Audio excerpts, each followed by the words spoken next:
Svjetsko prvenstvo u Kataru koje je pred nama je jedno od onih koje sigurno svi sa nestrpljenjem iščekujemo. Više razloga zašto je to tako, a jedan od njih je zato što je to prvenstvo koje se prije svega igra u jednom, da kažemo, neobičnom terminu.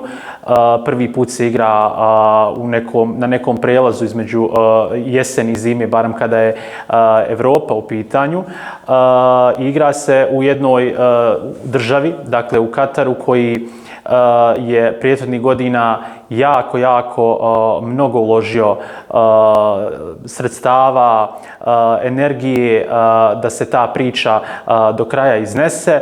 Ono što ja vjerujem da će biti jako zanimljivo, zato što je između ostalog jeste i činjenica da se, ako se ne varam, svaka utakmica igra u jednom gradu, dakle stadioni su veoma blizu, navijačima će biti sve jako blizu, dostupno, i jedna možda od ključnih stvari jeste što se prvenstvo u Kataru igra u periodu kada su nogometaši vjerovatno u formi. Nije to kao nekada, dakle na kraju sezone kada su svi umorni, kada su onako premoreni, jedva čekaju ljeto da se odmore. Sada su svi na neki način full u formi, tako da očekujem da će prvenstvo pred nama donijeti jako mnogo dobrog nogometa, između ostalog neke dobre priče i promocije Katara, zbližavanja ljudi i tako dalje.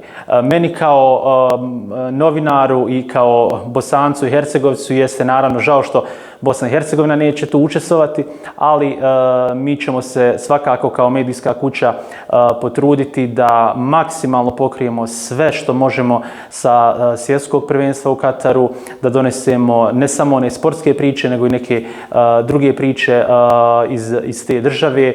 Tako da, evo, pozivam sve građane, sve gledaoce, dakle, da prate svjetsko prvenstvo u Kataru i vjerujem uživaju u najboljem nogometu.